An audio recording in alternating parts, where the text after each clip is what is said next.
Great. So great to have you on the call. We're doing these webinars as part of our 2-year anniversary week, really just to raise awareness about how can you achieve a well-paid career in Salesforce, and with a particular slant on how do you achieve it as a parent and a mum. I appreciate we've got some dads on the call as well. So for mums and dads that want a flexible, well-paid career in Salesforce, that's going to be really my agenda tonight. And what I've put together in this slide deck is really based on my learning around interviewing a lot of people over the last 5 years. Having run a consultancy, I get to see a lot of CVs and interview people. And what I've really wanted to do as part of that is I put together Salesforce Supermums course with a view that I really wanted to help people be the best they could be for interviews and be well prepared. And actually, what we find from feedback, and it was great actually having one of our trainees on the call last night who's just landed a job, in that the feedback they get is actually the candidate CVs are brilliant and actually better than other candidates they're getting forward. So I'm going to explain to you tonight why that is, but also how you can make sure that your CV and how you present yourself well at interviews is really strong, because what we want you to be is obviously making sure that you're putting across those key points and that you appreciate where you can really maximize and sell yourself in. So that's what we're going to be covering here. So obviously it's a journey. We can pretty much say that if you start a Salesforce career and you've got some key professional background, that you can be starting off at 40k and then working upwards, and pretty much jumping that salary each year, if you invest in continual training and development and learning. So, if you're hungry to really increase your career, you're hungry to learn, you've got the time and flexibility to do that, then you're going to achieve great things in the Salesforce ecosystem. There's a lot of opportunity, and the more you can invest your time and learning actually and progress to roles like for an architect type role, for example, the more opportunity there is, because there's a gap in the market there. There's a massive shortage of talent.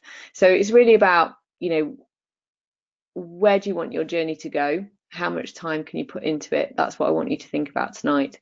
So we sort of say from mum to Salesforce Supermum by spring 19. I suppose that's, think about where you want to be in 6 months' time. That's a good start. But certainly what I'm talking to tonight is think about where you want to be in 3 years and 5 years' time. And sort of just have that vision really about what you can achieve. So I'm going to talk to you, as I say, as the founder of Supermums, but I've been working in Salesforce 8 years now, and I've invested a lot in my training, and invested a lot in learning, and implemented also now a lot of systems.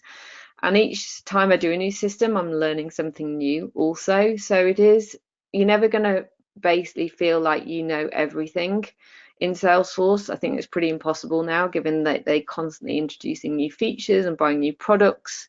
And so we're going to be talking about, how do you manage that and how do you become a specialist? And I think that's what I've really built around me at Salesforce. Within economic change and within the Salesforce ecosystem. I realized that in order for me to support my clients and retain the flexible career that I wanted, I needed to build a team around me. And now we have a passionate team of Salesforce experts as part of economic change. But actually, we all have our specialisms, and we all have our different disciplines and also personalities, which suit different clients in different ways. So that's been a real sort of balance for me, but I've continued obviously to develop my career and my profession. So I'll be sharing some of those stories as well as some of the stories of some of our trainees throughout the slide. So during the webinar, I'm going to cover 4 kind of key areas, some more in depth than others. So one is about understanding the fundamentals of Salesforce, which I know many of you will know already, but just to kind of really highlight some of the key things there that are important. I'm then going to share with you about how do you demonstrate customer success, because Salesforce is ultimately about helping a customer achieve success. So I'm going to help you think through, well, how do I present to an employer or a client how I've helped a company with Salesforce. So we're going to be looking at the best practice templates that Salesforce provide to us, and then you can think about how you can apply that in your own situation. We're then going to be looking at how do you build your niche and get qualified. and how you progress over the next sort of 5 years I've mentioned. And then we're going to touch on about finding a company to suit you, and what that might mean for you, particularly if you want to work flexibly. So we'll kick off about talking about understanding the fundamentals and what that really means. Now,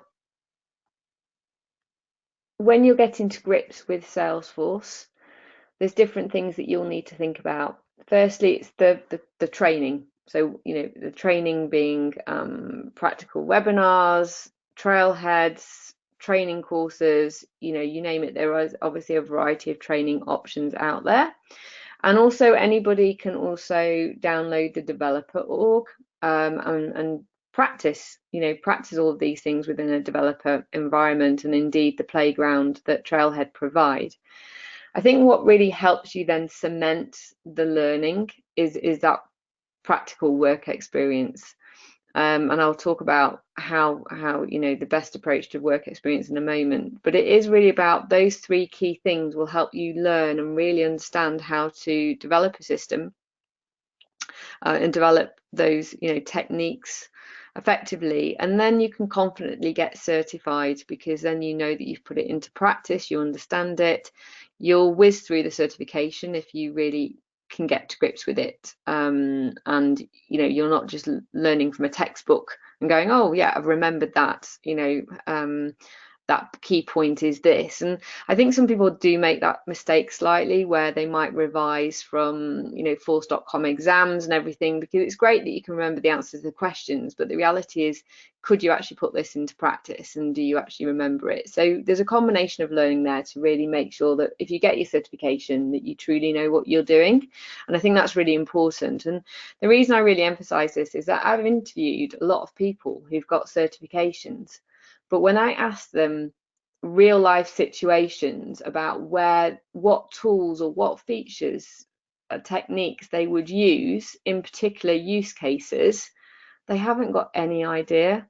They haven't really got, they can't answer those questions. What they've done is learn the answers to pass an exam, but they haven't got any real life application of tools. And that's what's really important, is that the training and the practice and the work experience helps you really understand, okay, well, this is what Process Builder can actually help me do, and this is the situation that I might use it in, and I know how to do a Process Builder. Like, that's what you want to be talking about. So if you go for an interview and they say, okay, well, this is our use case, we need volunteers to sign up online, what would we use, and how could we automate that you have a clear picture in your head about the tools and techniques that you could do to achieve that. And I think that's where certification really means something, because it means that you do understand it. So what I'd advocate is, don't go and get as many certifications as you can and not understand everything. That's the moral of the story there. And then you're kind of in a real learning situation, and you can obviously move through to career goals and job search. So let's sort of talk about this training and learning journey a little bit more. Now, Trailhead is obviously become the go-to place for some training modules. There is now a Salesforce administrator set of trailheads, a particular trailhead I've got the link here for. So trailheads are great. Obviously, we definitely advocate them as part of the Supermums program. We get people to do them. We've got Bruna, a little picture of Bruna, one of our Supermums on the right-hand side, who's now got her Trailblazer range of 100 badges she's got now, so she's very excited about that and posted about it on LinkedIn. So we've definitely seen a bit of gamification amongst our super mums. They're all getting quite competitive about how many trailheads they can get, and that's great, because that's the sort of environment that they've bought into. They want to be part of a network, and it motivates them to see other people get things, and certainly seeing Bruna get the 100 badges really kind of triggered a few other people to go, I want 100 badges and I want to do that too. So I think it's nice to see that motivation and that peer support, and definitely do trailheads. I think the only thing I'd advocate there is, you could do 100 trailheads but then actually not remember anything, and the thing is if you do trailheads, really make sure that you kind of apply that knowledge and gain the work experience and understand what you're learning, because we don't have the capacity to learn and remember lots of things. And actually, when we come to do it, we go, oh gosh, how do I do that again? And what do I learn? So I think trailheads are really great, but the reality is that you'll probably go back to them again and again. And I think focus on certain trails where you can go, right, I'm going to focus on these specific trails and I'm really going to learn that area, and I'm going to do obviously the playground, but I'm also going to then apply that in a work experience project, or a real life obviously career and job opportunity, and really get to grips with that specific product. So recruiters and employers like people who are specialists these days. They like somebody who really understands and can really understand the sales cloud, for example, or could really understand the service cloud, and they understand all the features and they know how to make these things work, because typically clients, named customers, will roll out and focus on a specific product implementation, at different stages. So if you become a specialist, and you spend time really understanding one product, then you're going to be recruited, for those specific roles where you've got a more in-depth understanding, rather than, sort of a lean knowledge across all of them where you don't necessarily understand them in one go. Now, in terms of getting the practice and work experience, I think what's really important here is that you get supervised work experience and practice, where somebody more experienced than you is overseeing and supporting you to deliver within a work experience environment. And again, the reason I say this is that quite often I've seen it in the marketplace. Somebody will go and do trailhead and practice, and then they'll go and volunteer for a charity and say, well, I'll implement your CRM, and they don't have any supervision around them at all. And then quite often, from an economic change point of view, we've had to go in and start again. We've had to, rebuild some of what they've done. So I'm not saying that that's what happens in every situation. I appreciate some people have more technical understanding and knowledge than others, depending on their baseline. But I think in terms of giving the trainee confidence, in terms of providing a safe learning environment, and in terms of getting really good positive feedback and references, it's much better if you're basically putting your first practical work into play by having somebody superior around you who can support you and make sure that you're doing it correctly. So when I learned Salesforce back in 2010, I did my admin course. And at that time, I was running a social enterprise called Striding Out, where we supported young people into job opportunities and starting their own business. And I was able, because I was running an organization, basically for 3 years, I built our Salesforce system and used it for fundraising, for sales, for marketing, for HR. And I basically built my own system before I did any consultancy with third-party clients. And what that did was give me the opportunity to play in a system that was my own, so I wasn't obviously impacting anybody else. But I did make all those rookie mistakes. I came back from the course going, oh, I'll do this, do that, and I built it, and then realized that it wasn't going to give me quite the right reports. I ended up rebuilding it again. In like a few weeks' time. I spent hours. I loved every minute, but the reality was I did have to go back and really rejig things, because I didn't get it right first time.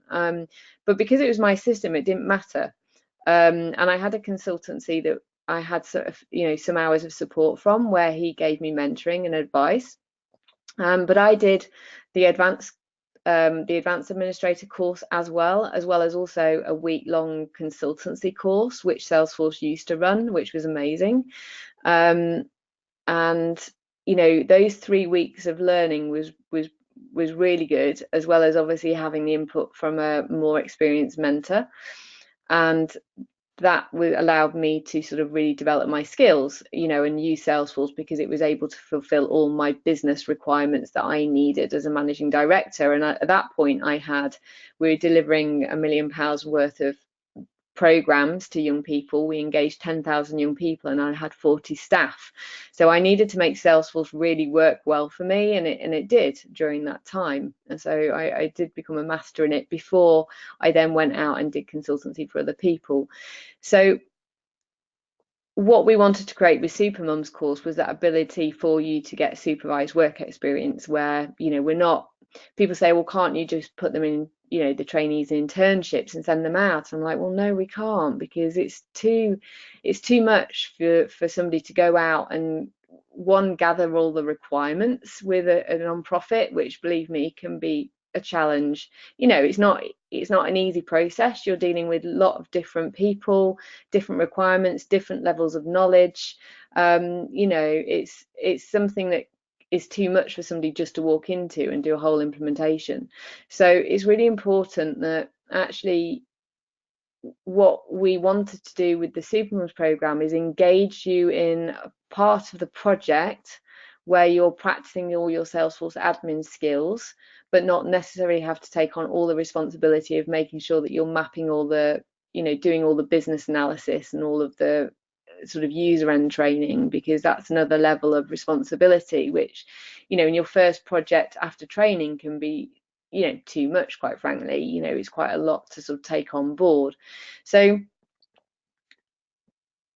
that first sort of experience of a project is, I'd really advocate that whether you're on the Supermums course or not, trying to find a work experience project where you're working underneath somebody, where they take the responsibility for what the system needs to do and you're helping just build that, those bits out, is the perfect sort of starter environment. And then you can start to build up from there, where you can shadow other people in their roles. So we've certainly had some of the trainees come out and shadow some of our project managers out in the field during the training and business analysis bit. And you start sort of building up that confidence and knowledge. And as you sort of move through and build up your experience, you're getting feedback all the time, but also that gives you really good references, because people will see what you've achieved and be able to support you on your journey. So that's obviously going to help you with any interviews and where you want to go. So that's just some food for thought about, obviously building up your work experience elements. And it is like, I sort of liken it a little bit to, I suppose, when you left, school. You sort of think, oh, that's what an apprenticeship is about, really. It's kind of going, well, I need to, get in the door and build up my experience, and then from that I can move up. And it's no different if you're starting a new career in Salesforce. It's no different. You have to give a bit of time, to learning and doing the work experience. But each time you do that, you're going to quickly gather the knowledge to move you into that next role. And I think the reality is, I see from the CVs I get through from recruiters, is that salaries are being knocked up 10 grand a time between one job and another job. So, from somebody sort of qualifying and saying, right, I've done my Salesforce admin course, if they've got a project management certification already under their belt, they could already, and I say project management experience as well, equally, they could easily be walking into a job of, depending on their experience, between 45 and 65k in the non-profit sector. And actually, salaries above that in the commercial world. So, it's all about building your experience, and you can move as quick as you want to, but the reality is there's lots of opportunities for project managers in Salesforce, but you do need to get the right experience and the right certifications on your CV to obviously compete effectively in that space. So what I'd be encouraging you to do is, if you wanted to go into project manager role, is gain some experience as a project manager if you haven't got any already. Get a relevant agile project management certification, and then start working in probably a charity project manager role, which will be lower salary, but there's less competition for those types of role because they are a lower salary. Those candidates who are higher qualified and want a high salary aren't really interested in working for charities, and they can go and earn more elsewhere. So it's a good starting place.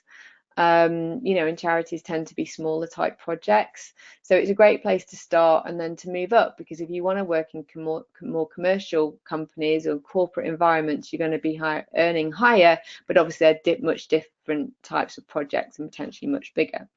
So you can sort of really work your way up really, as you keep building your work experience. So I've mentioned Trailhead. These are the different ranks here. So I'll skip over this slide because we've talked about this. And I think just to sum up really what I was saying here around this, this journey that you go on through learning is, I loved this kind of learning curve that I saw when I was really wanting to, I wrote a blog on the website about the learning journey of our trainees, because I think we've all gone through this. I certainly do, that you kind of, you get all excited about it, and then you kind of go through this journey where you're like, oh, I can't get my head around it. And then you get it, and then you think, oh, actually, no, maybe I don't get it. And then actually I've done it. And absolutely everybody I think I've spoken to on our course does go through this journey. Like the dots start joining, certainly during the first 3 weeks. I think is a little bit like, oh my gosh, lots to take in, maybe not all figuring it out yet. And I think what the trainees have really enjoyed is actually when they get to the point of the work experience and it all starts to come together, because they see how it fits into a real life environment. So, you're going to go through that journey each time. So obviously you're starting with Salesforce admin, but then you'll have the same learning journey with the Sales Cloud, and you'll have the same journey with the Service Cloud, and you're going to keep going through all these different learning journeys as you go, on working things out. Believe me, I've just gone through that learning curve with the Service Cloud. You're constantly going, oh, well, the instructions said do this and it didn't quite do that, so I'm going to have to go back. So you just got to get used to the fact that you're kind of, you're not going to grasp things straight away. You're going to keep learning new things. So on reflection around sort of learning, and I think just feeding back some of the quotes from people that have been on our course really about what works well for them in learning is, what I ask people is, how do you keep pace with learning and making time for training? And I think a lot of people, and I'm particularly one of these people, I feel like I need to have a commitment to a peer group or be face to face to make the time for training. I'm not overly great at sort of sitting down and going, oh, I'm just going to go and learn for 2 hours and learn something new. I sort of either need a deadline or I need to have that focus and be around with other people. And I think that's where we've tried to obviously accommodate and create an environment, with Salesforce Supermums, where people enjoyed being part of specific cohorts and the weekly webinars, because it helped them have focus and that they had weekly deadlines. And that's what is a great learning environment, where you've kind of got that structure and support. And I think our team will also reflect on the fact that we try and do this as a team as well, and we're trying to do it more, where we give ourselves deadlines for things, and sort of do the trailheads that we need to do around the latest releases, and everything like that. So I think that structure has worked really well for people, and I think it's also having that supervision and access to experts as well. So if you didn't understand something, you've got somebody to turn to.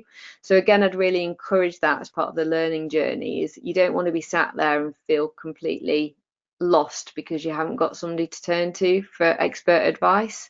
And that's again something that we've obviously tried to accommodate for on the Supermums programme, is that there is somebody that people can reach out to.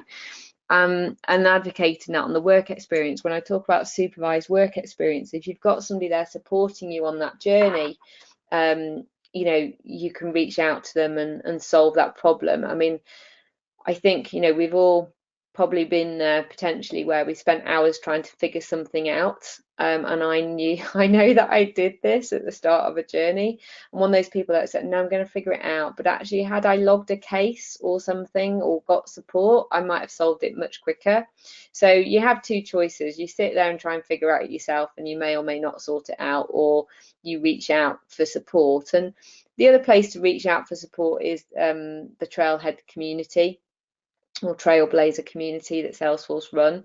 So indeed, people reach out there if they're stuck with something as well. So making the most of all of that and making sure you've got that peer support around you is obviously what I'd really encourage.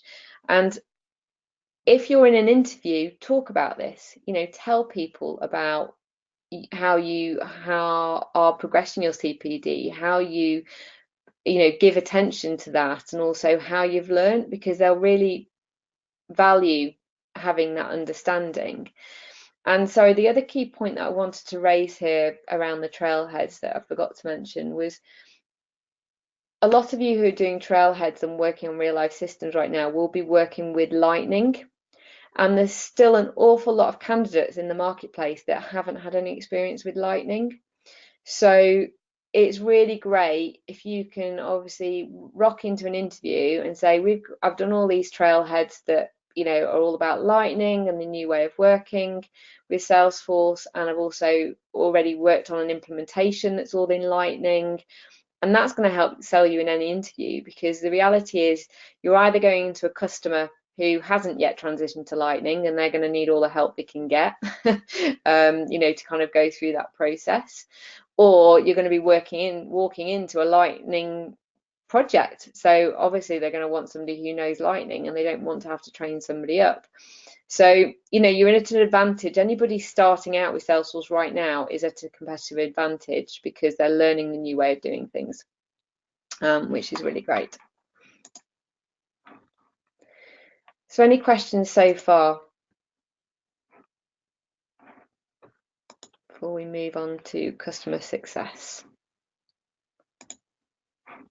Right, we'll jot them down if there's anything, and then we can come back to them later. So we're going to move on to demonstrating customer success with Salesforce, where I'm going to share with you the slide deck that Salesforce give to us as a consultancy to present all of the different options. So here we've got Simon, who is one of our trainees, but previously Viewpoint was a charity that benefited from a trainee who also did some of the work on this. So I think the trainee, Glenda, you're on the call tonight. So this is a customer success story that we want the trainees to be able to talk about their customer success stories, about the customers they've worked with, and to be able to present that well at interview. So these are the kind of 3 key areas that you want to think about on any project that you work on, and to be able to communicate this well. So the first is the challenge that the organization was facing. So when Viewpoint recognized they needed a CRM, their challenge was they didn't have a way to record and monitor their outcomes robustly. They had a lack of consistency around the data collection process, and data collection was often time consuming. So they really struggled to do reports quickly for some of their funders.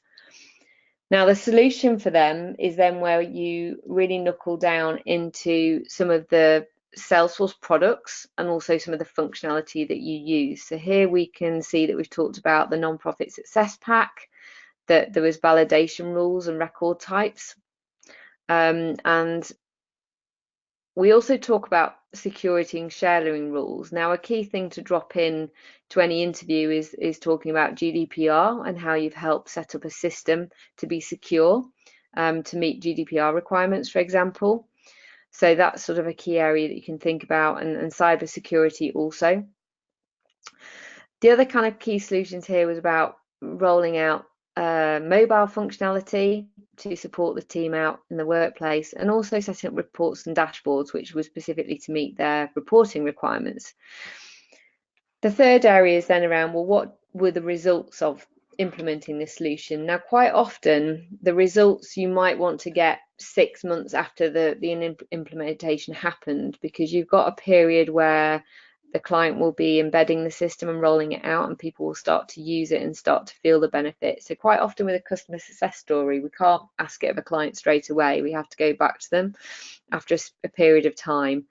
And so Simon did a great webinar for us, which you'll find on the YouTube channel, where he really put together those a slide deck about the results that they'd experienced and also their journey as a customer as well, like the journey they experienced and what they learned about that journey and what they had to get into place. So it's really good to get some key results. And also, if they can quantify those results, that's even better. So I'm going to share another customer success story with you in a minute, which will show some more quantitative results around it. So they also ask for notes, customer quotes, for example, and as I say, quantitative results if available. And then they also ask some more details. So these are around, competitors of Salesforce. So were there any other competitive products that people looked at? What was the previous technology that Salesforce replaced? What were the specific products that were deployed and any other features that were used?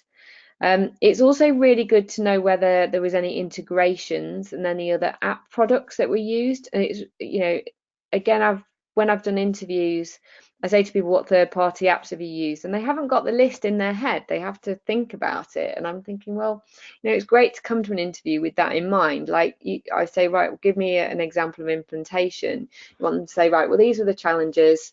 This is what we did. This was a solution. This is the results they achieved. These were as part of the solution bit. You want to be talking about all the third-party apps that they might have used and everything like that. And that's what's going to make a really good interview answer, is where you can really clearly articulate, well, what did we do for a client and what was your role in doing that? So the other example that I'll show here is one that was another client of ours, Assure Trust, which was about implementing a volunteer management system. And this has really helped them scale up their volunteer management capacity.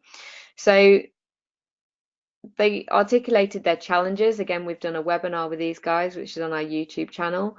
And their key challenges were around, data being recorded in 18 different systems, and having really inadequate working practices between their team, which is a national team. And so they couldn't quickly report on things. They didn't have clear processes. Everything was quite administrative heavy. And so the solution we implemented then was to use the Volunteers for Salesforce architecture, but we reconfigured it to allow it to be used with the Community Cloud and Chatter to support volunteers to log in securely and manage their rotas and their availability, and working with unemployed candidates. And also we set up reporting and dashboard functionality so they could easily report on their KPIs. So the results of that is that they've been able to increase their volunteer base by 31% over 12 months, which was only enabled through the investment in Salesforce. And they were able to really nail down some clear KPIs, so they could confidently track and measure impact of 1,400 volunteers who provided 150,000 hours of support for the first time, and they weren't able to previously do that. So you can see there's some quite really good, nice quantitative stats, which is great. And there's other quick wins here, like reduced emails and newsletters because they were using Chatter. And improved efficiency and team coordination. Now, with improved efficiency and team coordination, one of the things that you could always look at is the Lean Sigma model, where you would map out with the client how long something took them initially, and then with the new implementation of Salesforce and automation, how long it would be taking now. It's just sometimes getting the buy-in of the client to map that out initially can be hard work, depending on which client you're working with and obviously the size of their budget. But it's a really great thing to do. If you can really nail down how long something took before to how long it's taking afterwards, obviously really gives you a nice quantitative stat in terms of improved efficiency for the team. And then there's other things like improved compliance, which is quite a hard output because it's specific things that are making them compliant. And also here, I think some nice softer ones like customer success is not only about Assure Trust being successful, but also about their volunteers. So what they communicated to us is that they had increased volunteer morale and retention due to introducing the online community. So, it's really nice to echo the customer success of the the end user of Salesforce, but also what impact it's had on their customers through. So again, it's great if you can get customer quotes, you know, and you can demonstrate the quantitative stats, and again, fill in all these different areas around integrations and other options. So that's talking about customer success and what that looks like. Now, the third area is about building your niche and qualifications and what the options are there. So I have touched on some of this as we go through, so I get carried away and want to talk about everything at once. But there's lots of different products in the marketplace now, and Salesforce continue to purchase other new products, which I think everybody can feel slightly overwhelmed by, you know, all of these different certs, and it's like, well, is the expectation that I have all of these certifications? You know, which products do I focus on next? And you know, I understand that completely, because when we work with clients from a consultancy point of view, that consultancy piece of work can certainly contain different products. The reality of us meeting that objective as a team is that I've got a team who have knowledge and experience in different products. So people are becoming more specialists in a product rather than be a jack of all trades kind of scenario. And I'm certainly not saying stick with one product, because that's not going to be the reality, and you'll probably get bored and want to do more. But the reality is don't feel that you have to do all of them. I think that's what I want to establish, really. And if you learn a particular product, take the time to really understand it and learn it well and practice it, because that's what you do. So it's the way that I work with my team and grow my team, is I want them to really understand and master some products really well, and then they'll move on to the next. And we sort of work through it that way, really.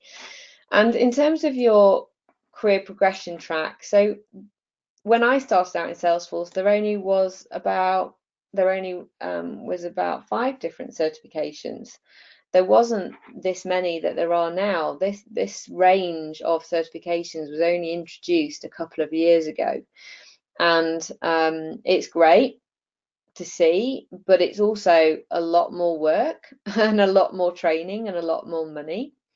And you know, again, you kind of got to go, well, which route do I go down, which ones am I going to focus on, because you know, going through all of them will take time and effort, and by the time you reach retirement, you may well have nailed them all. Perfect. Go for it. You know, you've got to plan it out and sort of decide on which route you want to go down. Now, from completing your administrator certification, you're going to go different routes. So if you've got a passion for code and you want to start learning code, of which you would need to do a basic understanding and training in coding before you went down the developer track.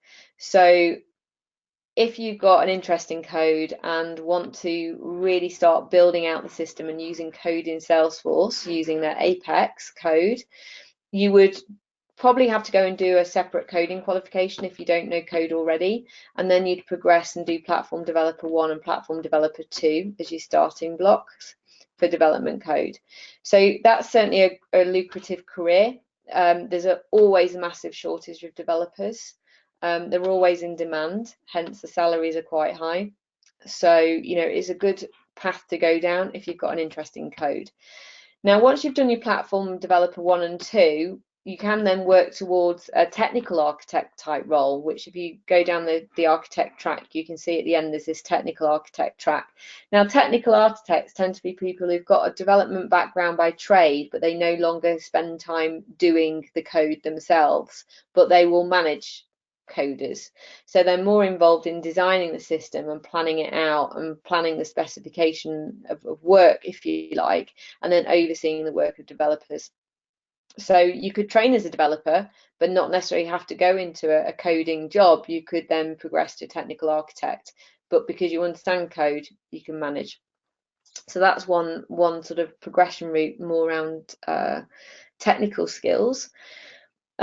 If you enjoy advanced, you know, the administration, the clicks, and you understand code and what it can do, but again, you aren't a coder and you don't want to be a coder, You could go down the architect route and become a system architect.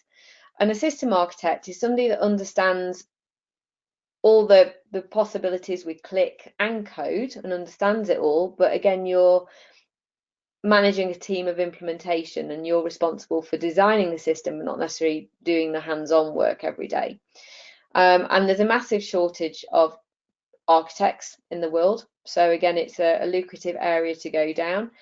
Realistically, you would have had to work with Salesforce and worked on various different projects for at least 5 years to be confidently and competently trained. And that's based on the advice of a lady called Gemma, who runs Ladies Be Architects. So Gemma speaking at our graduation event on Thursday, and she set up an initiative called Ladies Be Architects to help women train up to be Salesforce architects. So it's a great place to be, but she says Ladies Be Architects is suitable for people that have got that 5 years experience and have really sort of learned and got to grips with lots of different things of the platform. So that's kind of where you're aiming for. So if you want, some of the architects I think are on 100k odd salaries, and you can certainly look and talk to recruiters about what the market opportunities are. There's a massive shortage of architects in the market because it's a relatively new qualification. So that's one reason why. The second is you need to have so many years of experience, in understanding systems and what the options are to pass the certification. So that's one route. The other route is where you become more of a specialist in different products like Community Cloud, Marketing Cloud, Sales Cloud and Service Cloud, for example, and you focus on implementations that are around those areas. Now, you might focus on implementations by either being a consultant, where you're doing more business analysis and project management with a client, but then you're managing either an external consultancy or an in-house team of admins to implement all of that stuff. And project managers, typically, as I say, will sort of start from 40 at a low level. That's the lowest with least experience, I would say, to 50, 60 and beyond, where you're managing the rollout of a project. But also you could specialize in sort of being the technical hands-on person implementing Pardot and Marketing Cloud, Community Cloud practically. And that's where you could go from being an administrator, but within these various products. So one of our trainees is now a Pardot consultant because she's chosen to be an administrator, worked on various systems, then trained up in Pardot, and now she's moved into a Pardot consultant role. And that's where she sees her journey at the moment. So you've kind of got those different routes to go down. So I've grabbed this slide from our website, so it should be pretty familiar to those of you that have been on our Supermums website, where we've kind of got different salary brackets. So I suppose just to kind of, in summary, say is that you could step out from doing your admin course and go into a junior admin role, which typically 30, 35 up to sort of 40k. That's one route and an option. But from graduating from a Salesforce administrator certification, you don't need to go into a junior admin role necessarily. It can be good to get your hands dirty and understand the system build, but some people don't like building databases. They like to be more client facing and out and about. So, there's certainly capacity for people who've qualified in Salesforce admin to walk straight into a business analyst project manager role. But to walk into these types of roles, I would highly recommend that they do have some project management, business analysis experience, and they've completed relevant certifications. But the salary obviously is higher, so there's a return on investment there in terms of investing in some other training in order to get to that next level. And then obviously the developer, so forth, and sort of architect roles. So in terms of what is the right route for you? I've written quite a few blog articles on our website during October, which helps people think about the different companies and the different job roles and, what would be right for you as an individual. And so I've summarized it here, but I think what I would recommend is going to have a bit of a further read down on the website is, start to sell yourself and think about what your interests and strengths are. So it will be easier to get a job potentially in a Salesforce type environment where you've got an understanding of the sector that they're working in. So whether it's, you've worked in media or retail or non-profits or education, one easy route to market is to work on a Salesforce implementation in an industry that you already know quite well, because Salesforce is about customer relationship management in an industry. It's not just about what the product is and can do. So if you've already got an understanding about how an industry operates and day to day, is that then you're going to be able to easily apply Salesforce in much more readily because you'll have an understanding of it. So if you do want a step change out into another industry, absolutely. But if you want a quick win, focus on an industry that you're most comfortable with as your first project of getting a job, because you're going to feel more comfortable all round, I think. The second is to think about your skill set. So this is just a summary of everything I've talked about already. Think about the training you do, different other certifications you might need to get in business analysis and project management, in change management, and which Salesforce certifications you want to get. So think about your skill set. And also you might have lots of other qualifications that you might have gathered previously that will add value. So, I did two coaching courses about 10 years ago now. They cost me about £4,000 NLP, but those coaching qualifications and what I learned still stand me in good stead today when we go for interviews, because I say that we take a coaching approach. We use coaching tools and approaches within how we work with clients, and all of the value that you've attained already as a professional, you want to still stick in there as your skill set. The third is your personality. And again, it's a common interview question that I ask because I think it's really important for the people that we hire for a consultancy. So the type of people that really excel in a consultancy environment are those that are really hungry to learn, like they want to learn lots of different products. They like a lot of variety. They like working on different things. They can work on different things on different days, and can adapt quite quickly. So if we're looking in contrast, if they were in one organization working on the same project, maybe for a year, with the same product and the same people, the same training, they would be really bored. So, I look for the people who are opposite to that. Who basically want to do one project and finish a project within 3 months and move on to the next project because they like that diversity. If you are a person that really likes to get under the hood, really wants to, work with a team and help them implement it and roll it out within an organization, likes that stability and routine, if you like, and that's a safer environment for you, then you want to probably look at an end user type implementation.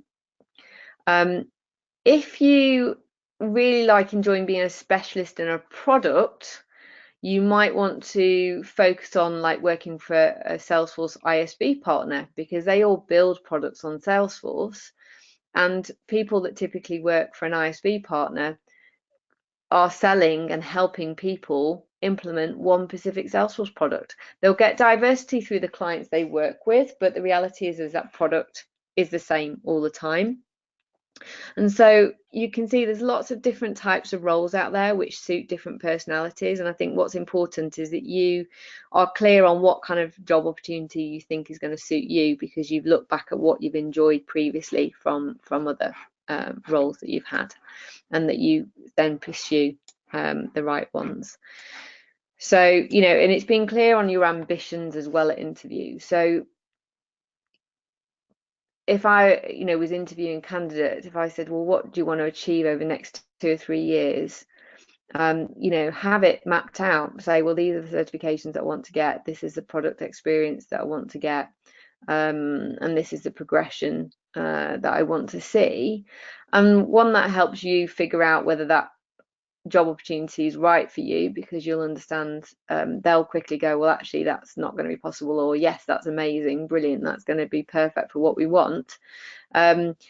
because when I've interviewed people for a consultancy and they've said, well, I think I might want to get one cert or, not, I've thought, okay, so they're not going to be the right fit for us because in a consultancy environment, we, as a Salesforce partner, all of our team need to be certified in different products. And so we need to be looking at a different product almost every, 6 months, every year, if not more, depending on what we've got already.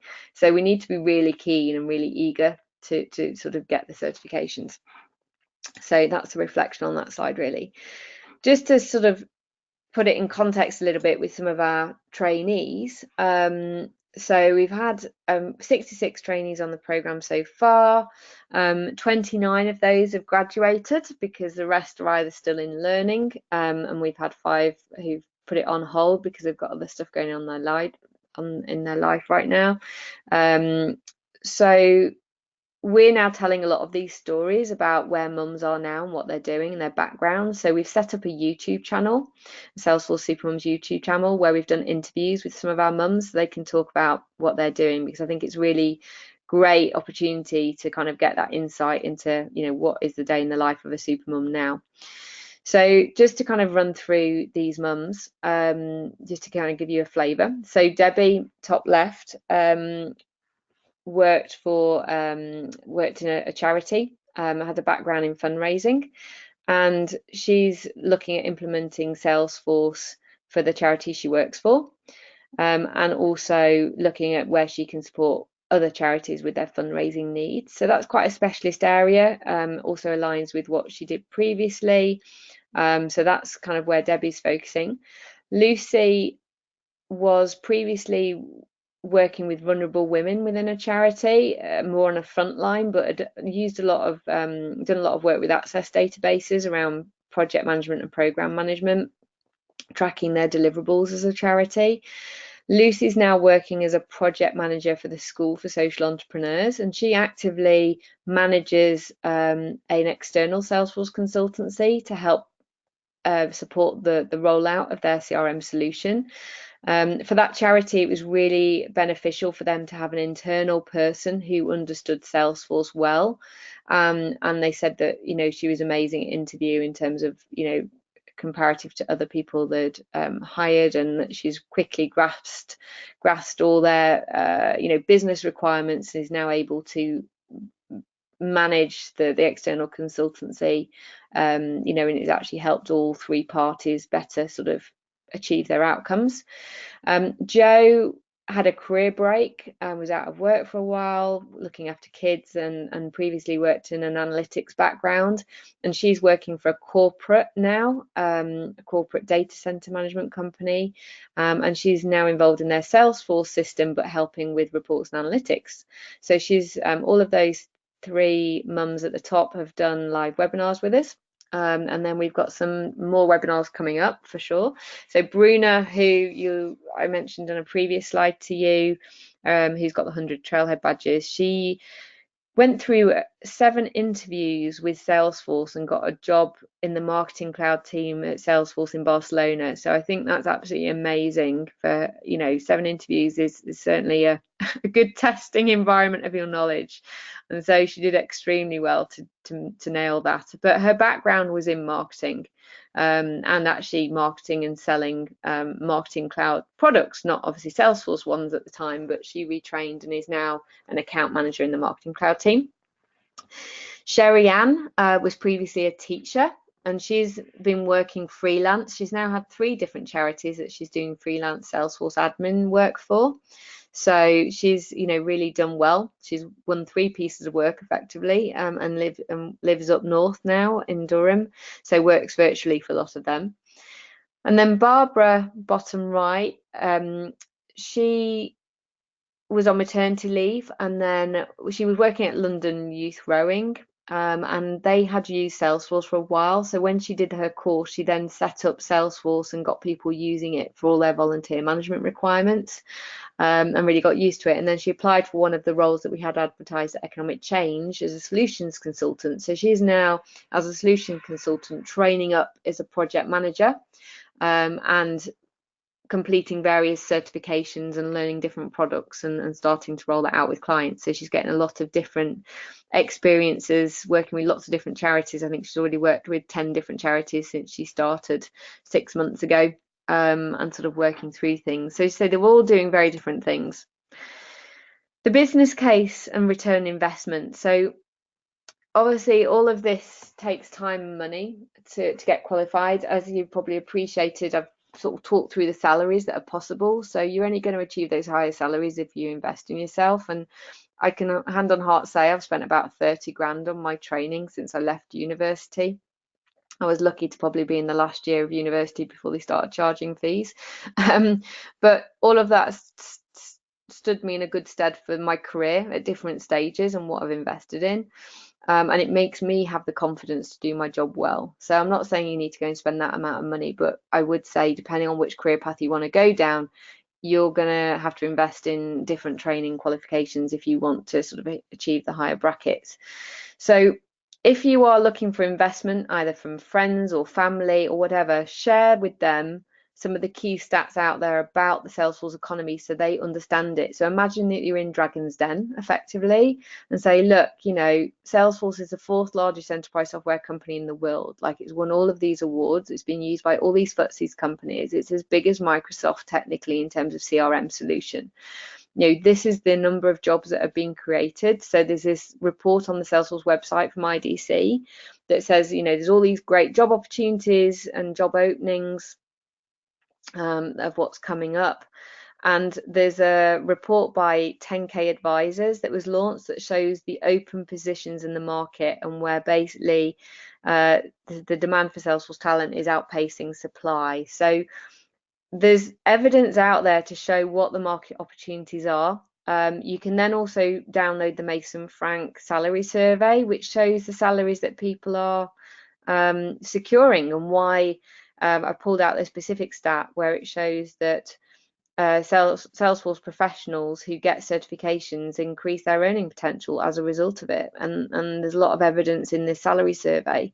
So, you know, we all have to pitch to our parents or our husbands or, you know, friends, family, or even a bank to say, look, I want to, you know, I need some money. You know, if you haven't got it yourself, to kind of, you know, support you on your journey, but that you can, you know, if you do this, you can effectively, hopefully repay them, you know, in a way, because the market opportunity is there. And so there are some key stats out there that will kind of help with that.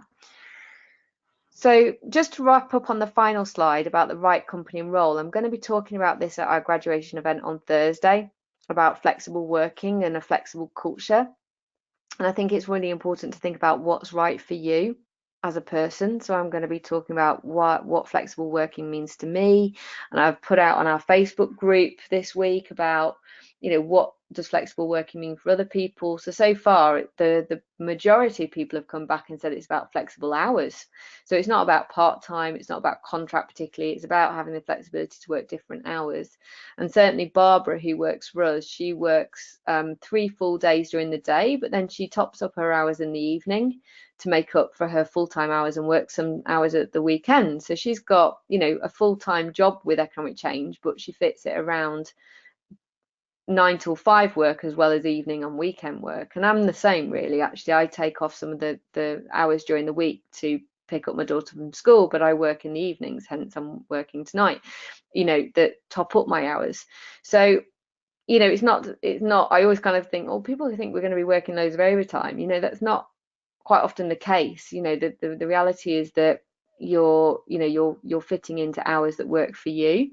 So think about what flexible working means, flexible culture. Listen to my Facebook Live where I'll be speaking from the graduation event on Thursday to learn a bit more, and have a read about all the different types of companies and roles that are possible, which build on what I've said tonight by reading the blogs on the website. So that's really the next step action I'd encourage you to do. And watch the YouTube videos. So we've done 17 placements of trainees into different roles, but also got mums working in different job opportunities already when they joined us.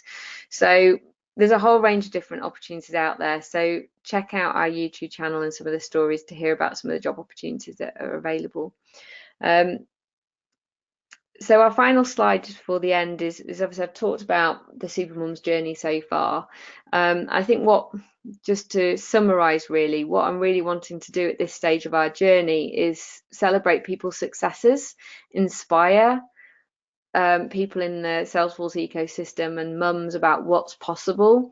And so we're really kind of, getting it out through our blogs, through our YouTube channel, through doing Facebook Lives and interviews. And we just really want to celebrate and shout out about what's possible in this marketplace, because there's always been that challenge of mums can't return to work because there isn't well-paid, flexible careers. And I think we can change that. Yes, not everybody's going to want to work in Salesforce, but there's certainly a whole range of different job roles that can accommodate for quite a few people, whether you're marketeers, salespeople, trainers, admin people, project managers, recruiters. Salesforce touches pretty much every type of job role anyway, if you really were thinking about the broad variety. So we've achieved a lot over the last 2 years, and now we're just really starting to obviously bring that to light and share with people what this journey has been, and how we've moved people through from learning to work experience and really got them ready for work. And as I say, when we put candidates forward for job opportunities, we get really great feedback from the employers to say, it was really impressive to see. So I'm hoping all the stuff that I've told you about on the webinar tonight, you'll apply to your interviews going forward. If you know anybody that's interested, or indeed some of you on the call tonight who aren't part of our program, we're really keen to scale up Supermums. We're continuing to charge the same price for the course of 1,500 plus VAT. We really want to, help move people through and get people into the sector, because, as I say, there's a huge sort of shortage. So the next cohort starts on the 5th of November, of where we're going. So hopefully that's been really useful and insightful. And please do ask any questions that you have. I'll be happy to answer them.